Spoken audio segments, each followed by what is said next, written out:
Salam jumpa para sedulur di acara Punta Braminers. Program berbagi inspirasi dari para Braminers untuk Nusantara. Para sedulur, Braminers adalah sebutan dari kami yang tergabung dalam komunitas PBMN, Paguyuban Brayat Minulyo Nusantara. Sebuah paguyuban dari pribadi-pribadi yang pernah berada di dalam komunitas misionaris keluarga kudus. Dalam program ini kita akan menimba inspirasi dari tokoh-tokoh senior Brayat Minulyo. Nah, kali ini telah hadir salah satu tokoh senior dari Braminers, yaitu Bapak Broto Santoso. Halo Pak Broto, selamat siang. Selamat siang, Dimas. Terima kasih waktunya. Bagaimana kabarnya hari ini? Ya, puji Tuhan sehat semua.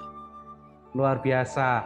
Para sedulur, kalau saya melihat wajah Pak Broto ini sangat Makin tua. selalu segar. Walaupun usia beranjak sepuh, tetapi wajah semangat itu tetap selalu ceria dan itu selalu menginspirasi. Puji Tuhan, puji Tuhan. Tahun ini 75, Dimas. Oh, 75. Mantap. 75. Mantap, 75. Kira-kira Pak paling tua di PBMN. Iya ya, paling tua di PBMN. Yang senior-senior sudah mendahului. Iya. Iya. Tapi masih ada loh yang sepuh teman nggak pernah kelihatan. Itu ada 2 kalau nggak 3. Mas Sudarsono, Mas Yus siapa lah, lupa saya Pak. Yus ada ya. Ada 2, masih ada 2. Iya. Pak Broto, ini pada kesempatan saya ingin berbincang-bincang nih tentang pengalaman Pak Broto selama ini, mungkin bisa menjadi inspirasi bagi para Braminer semuanya. Yang pertama saya ingin tahu nih, resepnya awet muda itu masih Pak Broto. Ya, maaf, saya terganggu suara itu loh, tapi memang telinga saya agak berkurang, agak keras ya, monggo. Oke. Pak Broto, resep biar dalam usia tua tetap bersemangat apa ya Pak? Resepnya jamu lugu murni. Apa itu Pak? Lugu murni yang bikinannya Dimas Adi Hendro itu. Iya. Lugu murni itu dalam arti hidupnya harus lugu. Lugu artinya apa adanya, realistis, ya toh? Dan murni artinya itu tulus lah. Tidak ada apapun yang kita simpen. Terutama ya kalau seperti Paulus kan mengatakan, hendaklah kemarahanmu itu sudah reda sebelum matahari tenggelam. Iya. Artinya jangan ada beban batin, pikiran-pikiran negatif terhadap orang lain, maupun ya kegundahan batin kita. Itu saya kira resep yang namanya lugu murni tadi, Dimas. Lugu murni itu ya, jadi sungguh-sungguh tulus, sungguh-sungguh diberikan tanpa ada sesuatu yang tersimpan di dalam diri yang memunculkan mungkin amarah, kebencian, dan lain sebagainya yang bisa membuat justru batin kita menjadi tidak tenang gitu ya Pak Broto ya. Betul. Dan yang terutama sebetulnya kenapa saya bilang lugu tadi itu sebetulnya ada apa namanya latar belakangnya. Sebetulnya boleh saya istilahkan tuh satu kata yang magic buat jadi sebetulnya bersyukur. Jadi lugu itu artinya apa adanya dan bersyukur. Iya. Semua ini yang kita alami itu pahit maupun manis itu adalah realita yang harus kita jalani. Maka kita hanya bersyukur. Itu saja. Pak Broto, menarik untuk menghayati kata bersyukur ini ya, yang tadi Pak Broto ungkapkan. Nah, bagaimana menerapkan bersyukur ini Pak Broto, terutama di dalam kehidupan berkeluarga? Karena kan teman-teman Brahmin juga masih banyak keluarga-keluarga muda, yang tentunya Pak Broto bisa berbagi nilai-nilai penting apa sih yang kira-kira perlu dihidupi supaya betul-betul rasa syukur itu tidak hanya sekedar di mulut Pak Broto, tapi betul-betul terungkap di dalam kehidupan nyata. Mungkin ada sesuatu yang bisa dibagikan Pak Broto. Ya, terima kasih. Pertanyaan yang bagus sekali. Pertama, perkawinan bagi saya ya, perkawinan itu adalah panggilan. Itu kalau kita memperhatikan, Yesus bersabda di dalam Yohanes, ya dah, bab 15 ayat 16. Itu Yesus mengatakan, bukan kamu, tapi aku yang memilih kamu. Kamu itu kan plural ya, artinya saya dan pasangan saya itu dipilih. Memang itu mutatis mutandis ya, artinya bisa diterapkan untuk apa saja. Tapi dalam konteks perkawinan ini bagi saya, perkawinan itu adalah panggilan. Lalu panggilan apa? Panggilan untuk kesempurnaan hidup di dalam Kristus. Karena tidak ada kesempurnaan selain di dalam Kristus. Itu iman. Nah, sekarang panggilan itu untuk kesempurnaan itu kan mesti suatu proses ya. Nggak bisa itu proses sampai kapan, walahu alam, kita nggak ngerti. Sampai Tuhan memanggil, katakanlah begitu. Nah, proses ini yang dimaksud Yesus, kita dipanggil gitu, sebagai suami istri untuk menyempurnakan diri bersama-sama, gitu. Itu kan suatu proses. Nah, dalam proses inilah sebetulnya penilaian Tuhan terjadi. Karena apa? Yesus mengatakan begini, bukan aku yang memilih kamu, bukan kamu yang memilih aku, tapi aku yang memilih kamu supaya kamu menghasilkan buah. Dan buah itu tetap. Sampai kapan? Sampai saat kita mempertanggungjawabkan di hadapan Tuhan. Itu Paulus dalam 2 Korintus mengatakan, pada saat kita meninggal, kita harus mempertanggungjawabkan di hadapan Tuhan. Itulah bagi saya perkawinan itu adalah panggilan. Lalu panggilan apa? Kesempurnaan tadi. Kalau boleh istilahnya agak bagus, panggilan ke arah kesucian. Jadi kalau saya lihat hidup selibat, hidup biarawan-biarawati atau imam dengan panggilan awam dalam perkawinan sebetulnya sama. Masing-masing dipanggil dengan caranya sendiri, jalannya sendiri. Untuk apa? Untuk kesempurnaan, untuk sempurna. Untuk menjadi suci. Sempurna itu suci. Karena apa?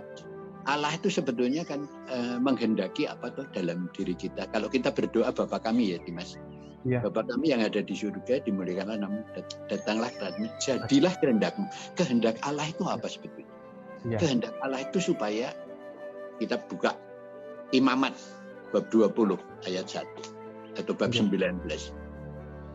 Seperti aku adalah Allah sempurna, kudus, aku ini kudus, maka hendaklah kamu juga kudus. Jadi kehendak Allah itu supaya kita kudus. Itu saja. Semua.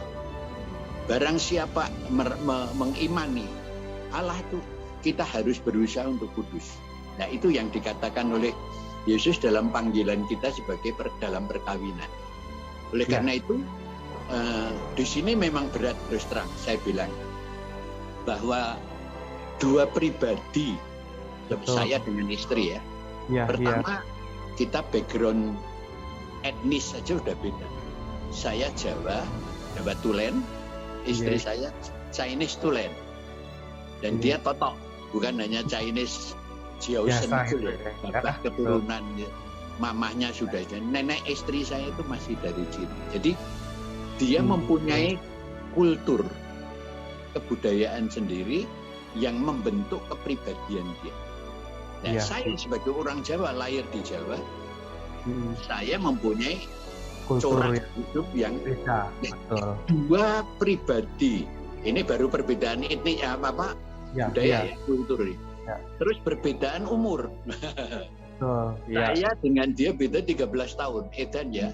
Nah, disitulah bagaimana dua pribadi yang berlatar belakang beda, harus disatukan dengan usia yang berbeda. Ini kan banyak sekali istilahnya tantangan, kesulitan-kesulitan yang, dan itu kami jalani, kami alami. Kami alami. Momen-momen di mana adaptasi untuk saling mana, tapi ya puji Tuhan, kembali lagi syukur pada Allah bahwa saya dilahirkan lebih tua 13 tahun ini. Artinya saya harus ngalah kan. Katanya yang tua itu harus ngalah. Jadi dalam proses adaptasi tadi dalam perkawinan, kesulitan pasti ya. Tapi saya pribadi saya tidak terlalu menganggap itu berat sekali, enggak. Kita jalani tapi dengan dinamikanya tadi ya, naik turunnya kadang-kadang. Nah, itu biasanya pembantu rumah saya yang menilai. Oh iya. Untung ibu itu punya suami kayak bapak gitu loh. Ya, bukan sombong, tapi ini bagi saya ini sharing untuk adik-adik yang muda-muda, bahwa sebetulnya keharmonisan perkawinan, karena sasaran tadi kan sudah jelas ya. Kita ini perkawinan adalah satu-satunya jalan saya menuju kesempurnaan. Jangan mencoba memikir jalan kita sudah meninggalkan hidup yang dulu, malah masih dalam keluarga masih mikirin yang dulu, kakinya kan kepelengkang dua. Kita berdiri dengan dua kaki, kita itu hidup sudah di luar, ya sudah, jangan mikirin yang kayak dulu gitu ya. Saya masih ingat. Saya pernah dikritik, Dimas.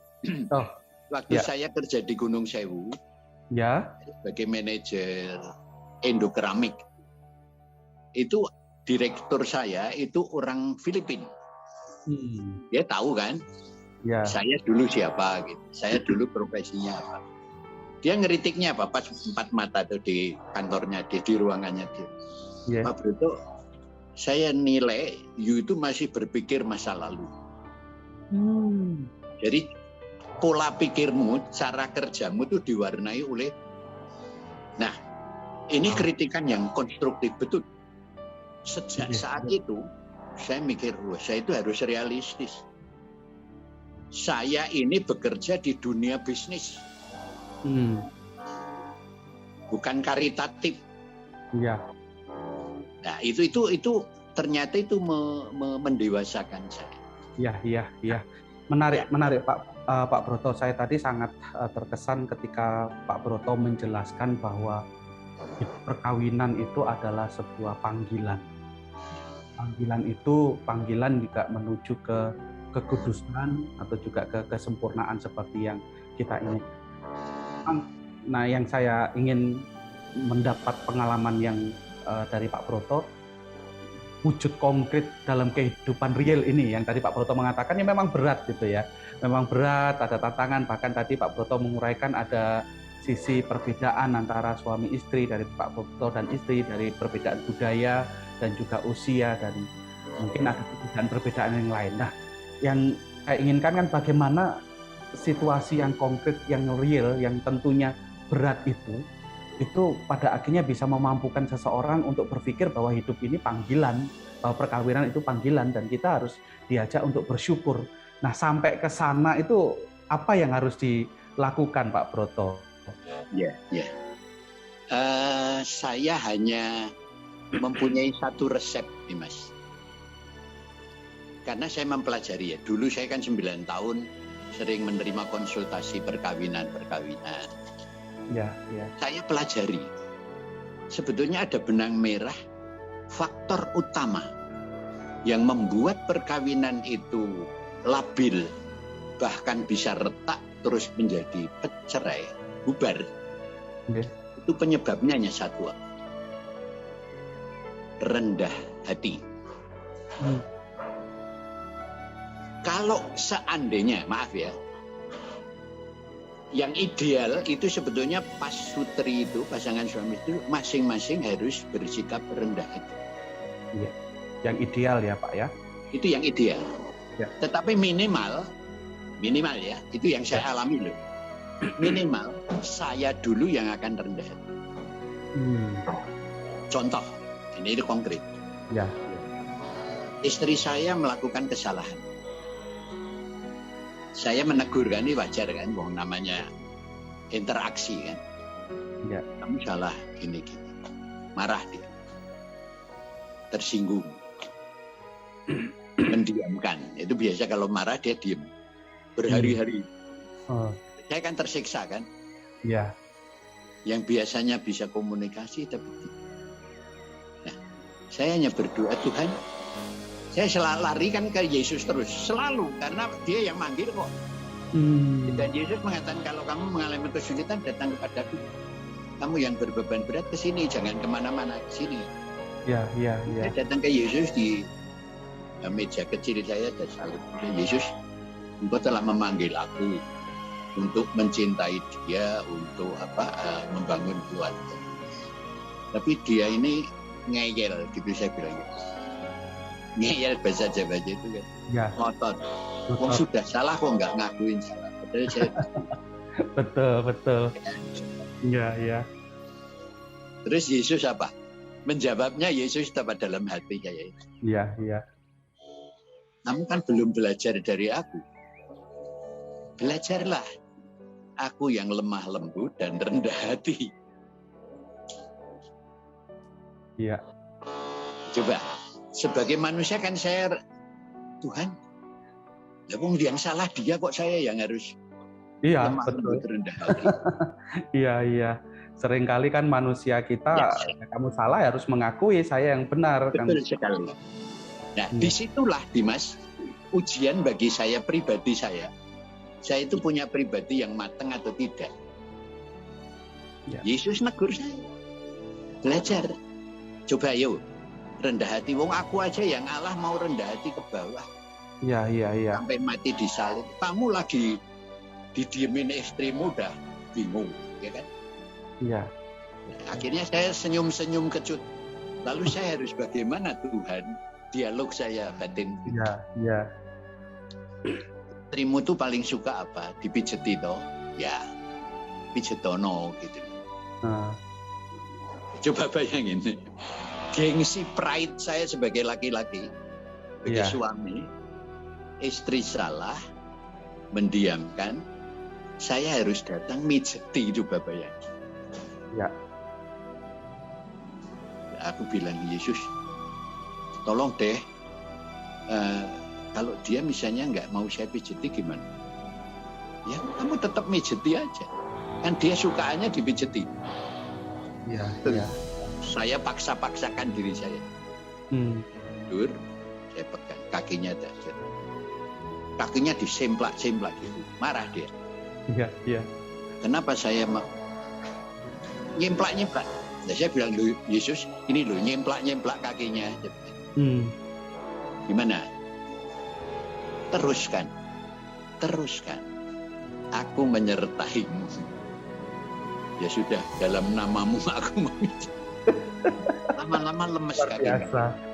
Dia lama-lama menikmati dia. Dan sejak itu paginya udah senyum lagi. Ya. Ini yang saya bilang kerendahan hati minimal salah satu pihak. Ya. Itu. Dan seringkali kita menuntutnya karena minimal salah satu pihak, maka menuntutnya kalau kamu salah ya yang kamu gitu ya. Tapi kan Pak Broto mengatakan bahwa salah satu pihak itu ya dalam arti itu kita sendiri, diri sendiri yang harus mulai untuk rendah hati itu. Betul sekali. Itu resep Dimas. Betul. Tidak mudah sih Pak. Artinya mungkin dalam arti tertentu mewujudkan hal itu, artinya sebuah sikap ketika Pak Broto menghadapi itu, saya sangat tertarik. Itu poin yang saya catat, Pak.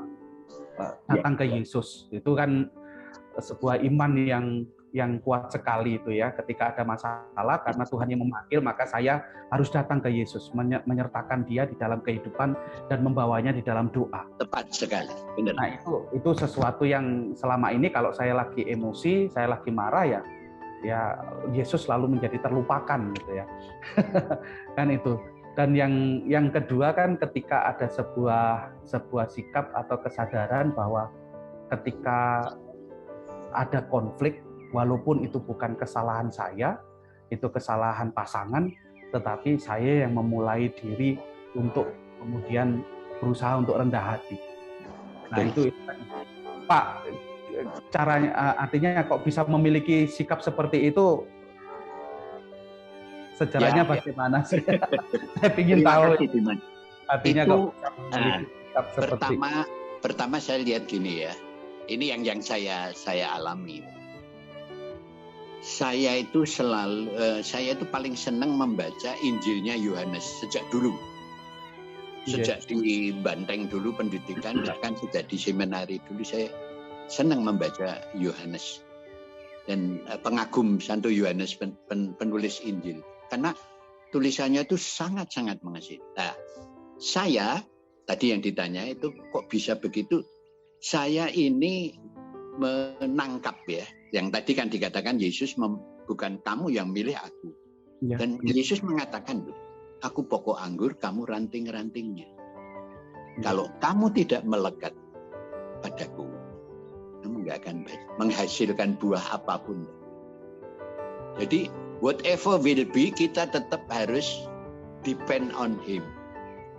Melekat, ya. Melekat terus. Ya. Nah, kadang-kadang godaan, di sini godaan manusia. Sebetulnya saya katakan itu godaan iblis kayak atau apa. Tapi kelemahan manusia itu selalu ingin mencoba mencari solusi sendiri. Betul. Saya boleh saya sedikit sharing bahwa di saat-saat saya mengalami kesulitan, pertama saya mesti ke Yesus kan, karena Yesus yang manggil saya, dan Yesus selalu mengatakan aku menyertai kamu. Nah, tetapi di samping itu, sebagai saya sejak kecil kan di dalam keluarga yang sangat difusi pada keluarga kudus, Santo Yusuf, Bunda Maria. Itu saya masih ingat waktu kecil pas terjadi tembak-tembakan di MMC itu, pemberontakan MMC itu, gerombolan MMC Merapi Merbabu kompleks itu, saya masih kecil. Itu bapak dengan ibu saya nyuruh kita tidur di lantai sambil rosario, mohon Bunda Maria Santo Yusuf melindungi kita. Nah, saya melihat peranan Santo Yusuf dan Bunda Maria itu adalah teladan iman manusia yang sejati. Saya perhatikan perjalanan mulai panggilan Maria, waktu Yusuf diberi tahu oleh malaikat harus mengawini Maria, dan malam itu juga mereka setelah bayi lahir di Bethlehem harus pergi ke Mesir tanpa persiapan apapun. Nah, di situ saya melihat sikap iman Maria dan Yosef itu adalah totally submission. Nangkep ya? Totally submission adalah pasrah bongkoan bahasa Jawa. Iya. Depend. Saya nggak tahu apa yang akan terjadi, pokoknya saya pasrah bongkoan. Loh, kalau pasrah bongkoan itu berarti fatalisme. Bukan. Mereka itu berjalan, mereka berusaha. Ya. Santo Yusuf dan Maria itu bukan menyerahkan kemudian tidak melakukan apa-apa gitu ya Pak Bro. Bukan tanpa melakukan, berusaha, tapi at the end, pada akhirnya dia pasrah. Dan itu persis yang didoakan Yesus ketika di Taman Zaitun. Ya. Bapak kalau boleh aku nawar, piala ini lewat, penderitaan ini jangan sampai aku. Karena sangat mengerikan. Tapi bukan kehendakku, melainkan kehendak.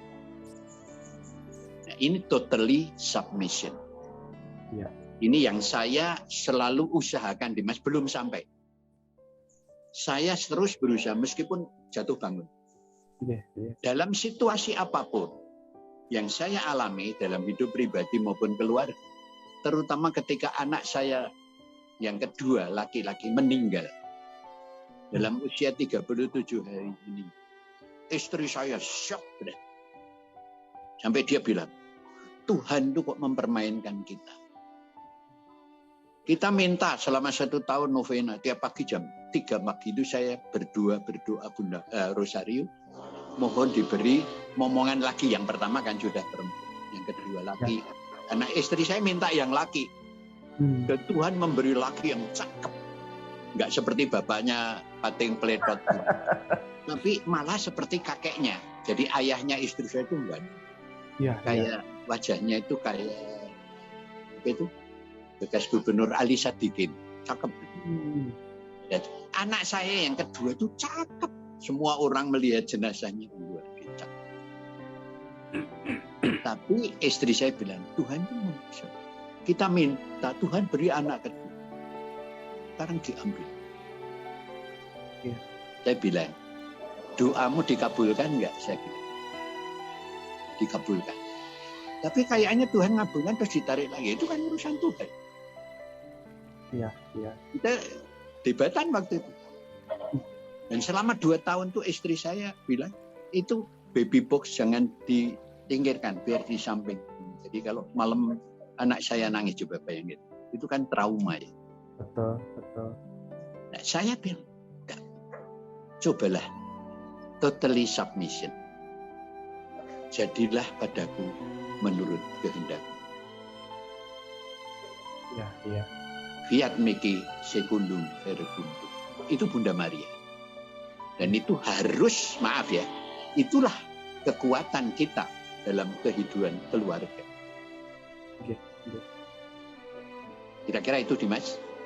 Ya. Monggo. Luar biasa Pak Broto, saya sampai terbengong-bengong. Artinya mendengarkan sebuah sharing yang sangat luar biasa.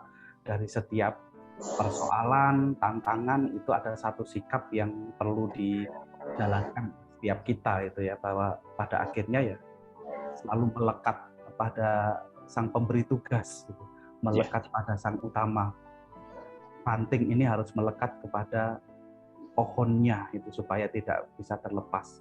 Dan dalam kehidupan ternyata juga mengalami hal-hal yang membuat diri kita tidak sesuai dengan yang kita inginkan, tetapi kita melekat, dan itu menjadi sebuah cara bagi kita untuk bisa mempertahankan keluarga kita itu ya Pak Broto ya, supaya tetap utuh di tengah-tengah persoalan itu.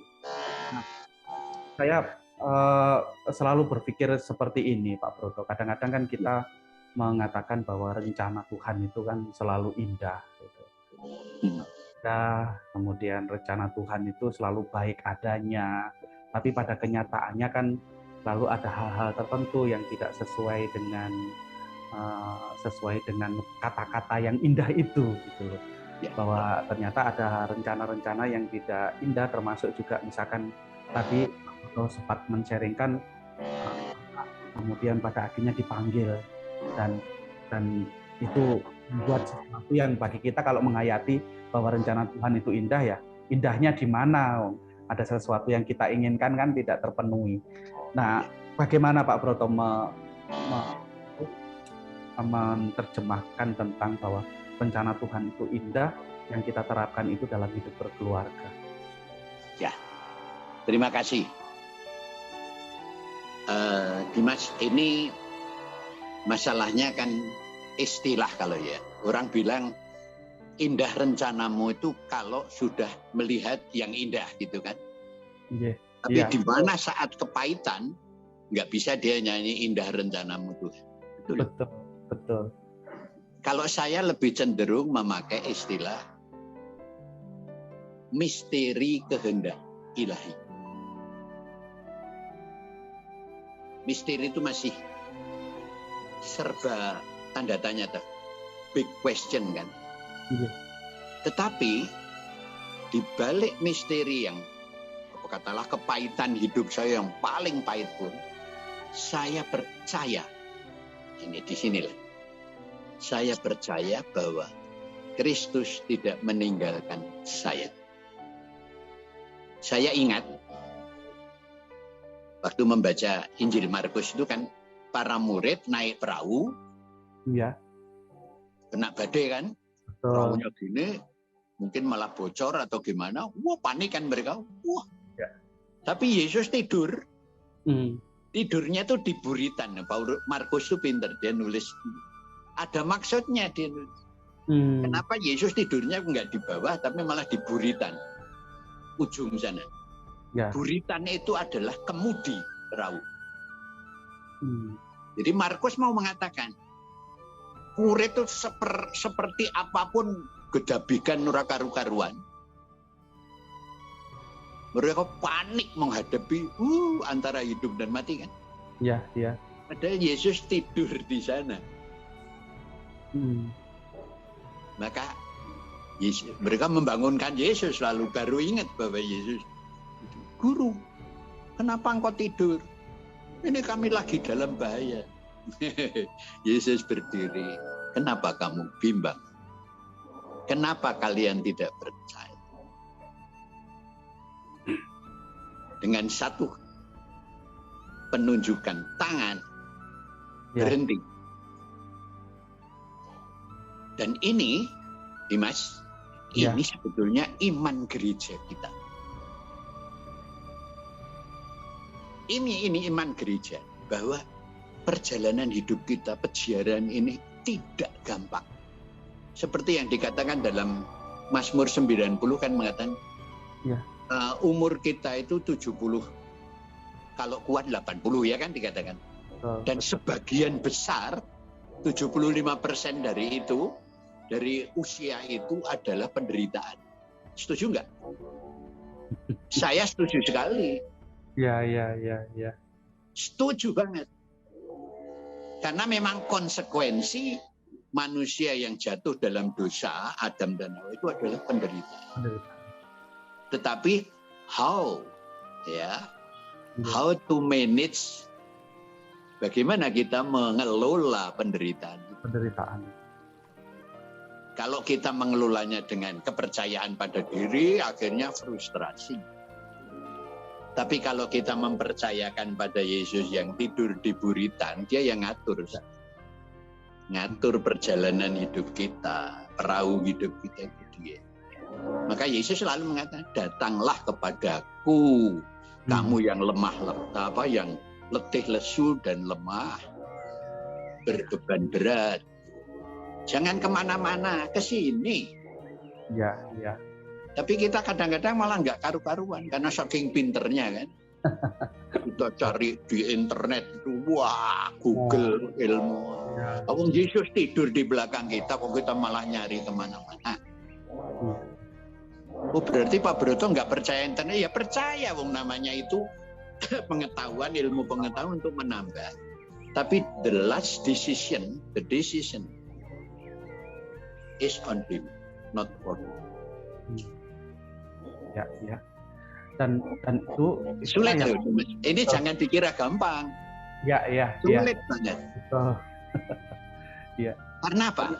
Ya ini yang kadang-kadang dilupakan dalam perkawinan, terus terang banyak kasus-kasus perkawinan. Nah itu yang tadi saya mau tanyakan Pak Broto. Artinya ketika itulah yang harus dihayati juga ketika di dalam bahtera perkawinan juga itu kan Pak Broto. Karena kan kita menghayati perkawinan itu kan juga sebagai bahtera, sebagai kapal.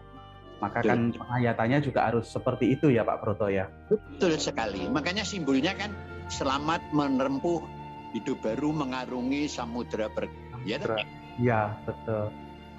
Perahu. Bahtera. Dan perahu itu dikendalikan oleh nakoda sama navigator kan. Ya. Suami istri. Pakai layar. Layarnya itu dari angin, dari alam. Tuhan memberikan kekuatan alam untuk perahu ini berjalan. Dan perjalanan tidak selalu mulus kan? Iya. Nah, tapi saya ingin memberi catatan sedikit. Iya. Dalam penerimaan sakramen perkawinan ini yang selalu saya tegaskan. Makanya saya pegang itu adalah suami istri itu bukan loro-loro nengat tunggal bahasa Jawa itu. Kedua kalian itu menjadi satu. Memang itu dalam kitab Kejadian pria meninggalkan ayah ibunya dan menyatukan diri dan mereka menjadi satu kan? Betul. Tapi kalau kita membaca Efesus bab 6 mengenai suami dan istri itu dipersatukan seperti Kristus pada gereja. Jadi antara pria dan wanita, suami istri ada telu nengat tunggal, bukan loro nengat tunggal. Artinya pria dan wanita disatukan dalam Kristus. Oleh karena itu, kalau ada yang ulang tahun perkawinan di grup ya, WA grup kita atau PBBN, saya selalu menyebutkan keep loving in each other, saling pertahankan, peliharalah kasih, saling mengasihi in Christ love. Dalam cinta Kristus. Karena di tengah-tengah Anda itu Kristus. Ya. Jadi bukan loro-loro nengat tunggal, telu nengat tunggal. Ini tambahannya. Ya, baik. Wah, luar biasa Pak Broto, inspirasinya untuk hidup berkeluarga, terutama bagi kami ini yang keluarga-keluarga muda perlu menyadari juga bagaimana membangun atau membuat supaya keluarga kita itu tetap berada pada jalur panggilan yang dikehendaki. Dan ternyata ada banyak resep, ada banyak hal yang harus dihidupi di dalam keluarga itu supaya tetap utuh, tidak hanya sekedar menjalankan, tetapi kemudian tetap memiliki satu keyakinan iman bahwa kita dipanggil, maka larinya juga harus ke Tuhan. Karena kita ini berada pada satu pohon ranting ini, maka juga harus tetap melekat dalam Tuhan. Bahkan harus mengikut sertakan Tuhan di dalam kehidupan dan sadar bahwa Tuhan itu tidak tidur, gitu ya, atau bahkan dia tetap bersama dengan kita dan dalam buritan. Nah itu kan menjadi sebuah keyakinan. Nah Pak Broto, apakah itu yang nanti terakhir ini ya, karena kita tidak sadar Pak Broto sudah lebih dari setengah jam, hampir 1 jam ini. Apakah itu kemudian yang menjadi bagian kunci, lalu yang harus dalam arti tertentu yang membuat kita pada akhirnya harus selalu bersyukur, Pak? Ya, ada satu poin yang Dimas yang mungkin dalam pointers Anda tidak ditanyakan, padahal itu sebetulnya penting. Saya lihat ya, saya catat itu. Oke, ya. 2 poin, karir dan pelayanan. Lupa kan mungkin? Nah, karena itu tidak saya tanyakan karena itu nanti bisa jadi konten yang berikutnya, Pak Broto. Oh iya sudah. Ya, dicampur. Jadi yang sekarang ini mau ditekankan mengenai perkawinannya dulu. Iya betul, karena kalau membahas perkawinan ini aja luar biasa kaya itu ya.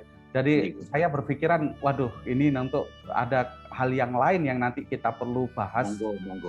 Soal karya, soal pelayanan dan sebagainya, dan itu menjadi kekuatan Pak Broto. Saya kira semuanya mau dijadikan satu poin sekarang. Disambung, matur nuwun. Nggak apa-apa, berarti next time kalau ada waktu. Nah, itu Pak Broto, artinya ada kesempatan lain ini bagi para pemirsa Braminers ya, bahwa kita akan berbincang lagi dengan Pak Broto dengan satu tema yang sangat kaya sekali, bagaimana kemudian dalam karya keluarga, tetapi di dalamnya juga ada karir dan juga ada pelayanan yang saya yakin pengalaman ini sangat luar biasa menginspirasi bagi para Braminers semuanya untuk bisa menjalani kehidupan ini secara benar sesuai dengan panggilannya. Itu Pak Broto yang ingin saya sampaikan juga pada para Braminers. Pak Broto, satu terakhir untuk kesempatan kita pada kesempatan ini. Tadi saya menanyakan kan dalam kehidupan kita itu harus pada akhirnya harus bersyukur, gitu ya. Bersyukur dalam keluarga. Nah, apa yang perlu kita lakukan dalam arti tertentu Pak Broto supaya kehidupan kita itu selalu dipenuhi dengan rasa syukur? Ya, sebetulnya kan sederhana atau Dimas, sederhana sekali. Coba kalau kita pikir, kita bangun tidur bisa bernafas, itu aja sudah. Bersyukur enggak? Betul. Ya. Baru soal nafas loh ya. Ya, ya. Terus kalau kita diberi kesehatan, bisa bangun, bisa olahraga. Kayak di Andri itu jalan 13 km loh, coba bayang dari Monas sampai ke rumahnya. Ya. Hampir tiap pagi. Itu kan bersyukur diparingi. Coba bandingkan teman kita yang lumpuh kakinya, nggak bisa jalan. Betul. Yang matanya nggak bisa ngelihat. Ya. Jadi sebetulnya semua yang kita alami itu adalah syukur. Saya masih ingat Dimas. Ya. Ketika saya mendampingi detik-detik terakhir Dimas Widyo Kartono almarhum. Ya kira-kira beberapa hari sebelum dia meninggal, saya nengok dia di sana, saya tanya, Dimas, Anda siap? Pertanyaan saya itu cuma, Anda siap dipanggil Tuhan? Siap, Mas. Anda nggak berpikir anakmu, istrimu, saya serahkan. Terus ada yang kata kalimat dia yang menarik sekali. Aku bersyukur. Aku bersyukur bahwa aku harus seperti ini. Sudah di badannya itu sudah kayak jerangkong itu, tengkorak. Ya, ya. Tapi dia masih bisa, Mas, aku bersyukur. Tapi tolong doakan aku. Ya, ya. Ini yang saya bilang, ini MSF sejati. Betul, betul. Iya, iya. Dan Maria Santo Yusuf tuh hanya bersyukur. Dia tahu waktu di tempatnya Santa Elizabeth dia bersyukur itu Magnificat. Magnificat animam. Iya tak? Betul. Bersyukur kan? Ya, padahal dia harus waktu itu kan mengalami perang batin kan? Ya. Risiko saya hamil tanpa suami itu kayak apa? Iya, iya, iya. Tapi tetap bersyukur. Jadi pertanyaan Dimas tadi, Mas Broto, apa yang kita harus bersyukur? Ya. Dalam situasi apapun, bersyukur. Situasi apapun, ya. Termasuk karena juga. Apa? Dengan bersyukur, pertama ini boleh saya, ini magic word. Iya, iya. Dan Anda bersyukur, Anda akan menerima semuanya itu dengan senang, dengan sukacita. Iya.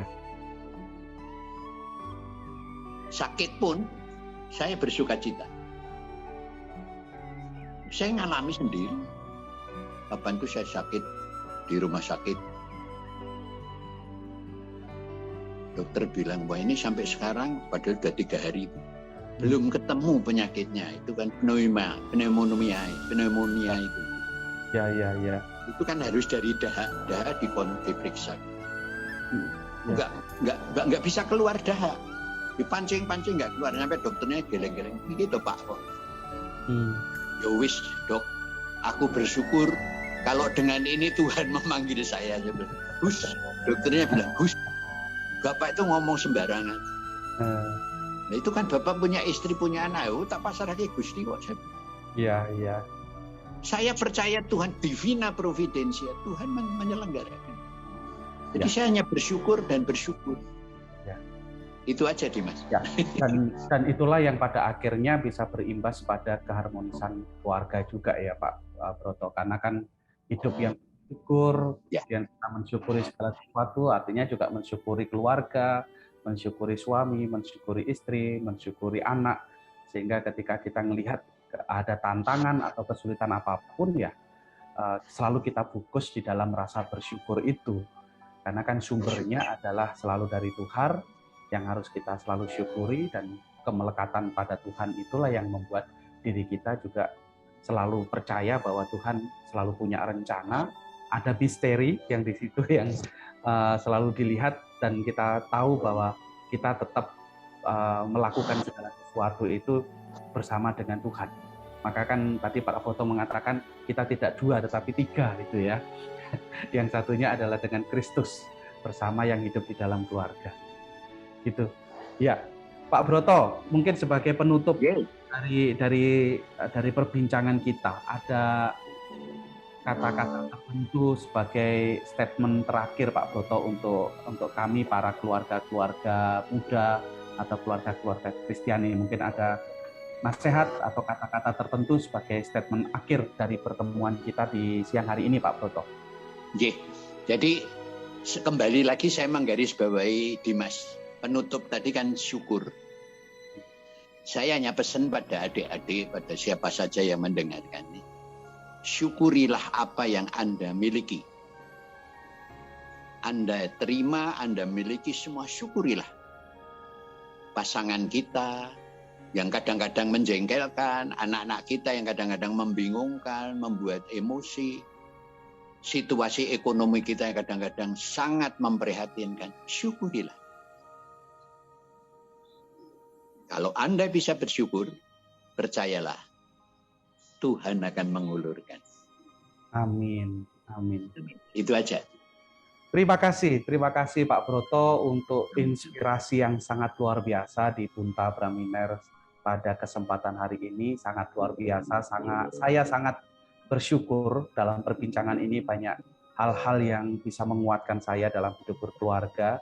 Dan tentunya para pemirsa, para Braminers juga merasa terinspirasi dari perbincangan dengan Pak Broto.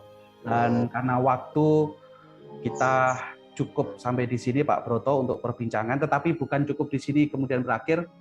Kita masih akan mendengar lagi Pak Broto untuk inspirasi-inspirasi yang berikutnya dengan tema-tema yang lain supaya betul-betul melalui Pak Broto sharing kesaksian dan banyak pengalamannya bisa juga berbagi untuk kita yang masih muda untuk bisa menjalani kehidupan ini dengan baik dan benar sesuai dengan panggilan kita. Pak Broto, terima kasih untuk kesempatan berbicara pada siang hari ini. Senantiasa sehat selalu. Kita jadwalkan untuk pertemuan kita yang berikutnya, Pak Broto. Terima kasih. Tuhan memberkati Dimas. Tuhan memberkati kita semuanya. Amin. Berkat dalam. Matur nuwun. Berkat dalam.